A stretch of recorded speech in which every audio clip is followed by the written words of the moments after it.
எப்பவுமே பைபிள் பிரகாரம் தான் உலகம் இருக்கும். இனிமேல் வந்து மனித ஆளுகை முடிய போகுது. சரியா?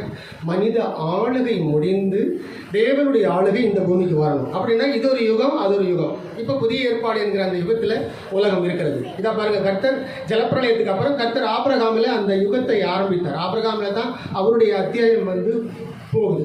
அந்த வரிசையில் நம்ம பார்க்கும்போது இனிமேல் அதாவது இப்போ வந்து இந்த காலங்களில் பார்த்திங்கன்னா ரட்சிப்பு ஒரு பகுதியில் போயிட்டு இருக்குது, மதம் இன்னொரு பகுதியில் போயிட்டு இருக்குது, சோசியாலிட்டி இன்னொரு பகுதியில் போயிட்டு இருக்குது, அரசியல் இன்னொரு பகுதியில் போயிட்டு இருக்குது, பொருளாதாரம் இன்னொரு பகுதியில் போயிட்டு இருக்குது. இப்படிப்பட்ட நிலையில் இது எல்லாமே ஒட்டுமொத்தமாக முடிவுக்கு கொண்டு வந்து ஒரு தெய்வீக ஆட்சிக்குள்ளாய் அடுத்த காலப்பங்கீடு வகுத்தான் அப்படிங்கிற அந்த வார்த்தை தான் தேவனுக்கு பொருந்தும். வகுத்தான் வகுத்த வகுப்பெல்லாம் கோடி தொகுத்தார்க்கும் தொய்த்தல் அரிது என்கிற அந்த திருக்குறளுடைய அடிப்படையில் தேவனாகிய கர்த்தர் வகுத்தான் கால பரிமாணகர், காலங்களை வகுத்து என்ன செய்கிறார், மாற்றங்களை கொண்டு வருகிற ஒரு தேவன் தான்.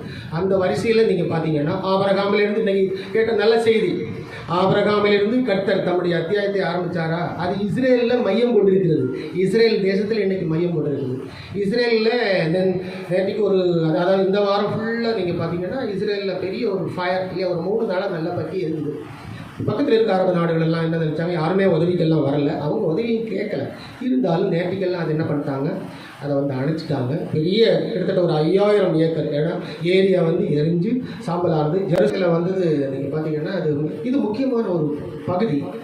எப்போவுமே ஜெருசலேம் என்கிறது தேவனுடைய சித்தங்கள் நிறைவேறுகின்ற ஒரு இடம். அந்த பகுதியில் அப்படி ஒரு நெருப்பு வரும்போது நானே யோசித்தேன், நான் அதுக்காக ப்ரேயர் பண்ணேன். ஏதாவது ஒரு வழியில் ஒரு பெரிய மழையாவது வந்து ஆண்டவரே அது அணைக்கப்படணும் அப்படின்னு நினச்சிட்டு இருந்தேன். அதுக்கு முன்னாடி அவங்க ஹெலிகாப்டர் உதவியோடு கூட தண்ணியெல்லாம் ஊற்றி என்ன பண்ணிட்டாங்க, அணைச்சிட்டாங்க. ஜெருசலேமில் கிட்டத்தட்ட பல கோடி டாலர் அவங்களுக்கு இப்போ நஷ்டத்தில் இருக்கிறாங்க. ஆனால் அவங்க துவண்டெல்லாம் போக மாட்டாங்க.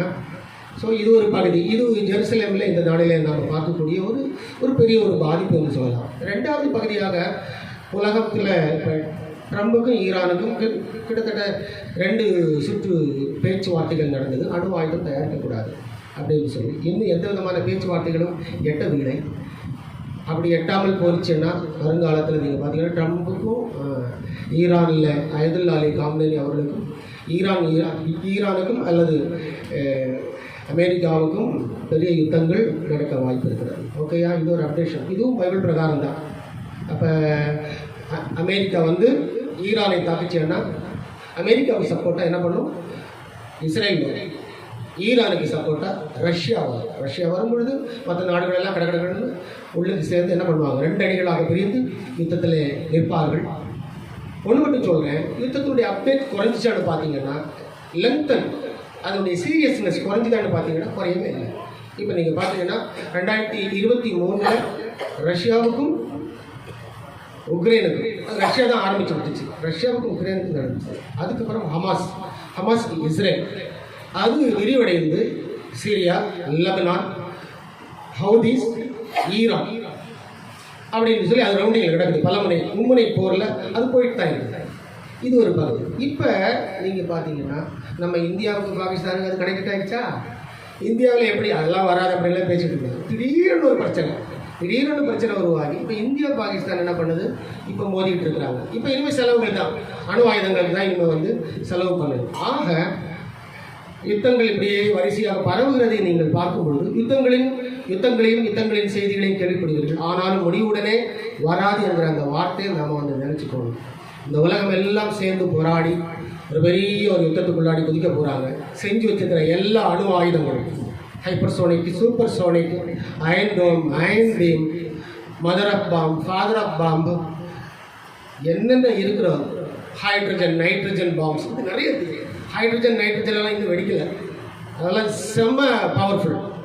ஆகையினால இதெல்லாம் யூசேஜுக்கு வரும். நான் முன்னுக்கு சொல்லுவேன், இல்லை ஒரு பொருள் செஞ்சாங்கன்னா ஒரு நாள் அதை என்ன பண்ணணும், உபயோகித்தாங்க. ஸோ இதெல்லாம் நடந்து நிச்சயமாக இந்த உலகம் அடுத்து ஒரு அப்டேட்டுக்கு போகும்போது இனிமேல் இந்த உலகத்துக்கு கடைசியில் வர இருக்கிற பைபிளில் சொல்லப்படுகின்ற ஒரே ஒரு பேரரசு யூரோப்பியன் யூனியன் மாத்திரம்தான் இந்த உலகத்தில் வர இருக்கின்ற கடைசி பேரரசு. அது 7 ஆண்டுகள் மட்டும்தான் உலகை ஆளக்கூடிய ஒரு வல்லமை உள்ளதாக அது உருவெடுத்து வரும். அதுக்கப்புறம் இயேசு கிறிஸ்துவனுடைய வருகையை இந்த பூமியில் எல்லாரும் பப்ளிக்காக பார்ப்பாங்க. பப்ளிக்காக பார்க்கக்கூடிய ஒரு காலம் ரொம்ப பக்கத்தில், ரொம்ப நியரிங் ஸ்டேஜில் இருக்குது. ஆகினால அமெரிக்க டாலர் சரிவடைவதும் யூரோ டாலர் மேலே இருக்கிறதுமே இதுக்கு ஒரு பெரிய ஒரு அத்தாட்சி. வேறு எங்கேயும் வேண்டாம். யூரோப்பியன் டாலர் மேலே வருது, அமெரிக்கன் டாலர் சரியுது.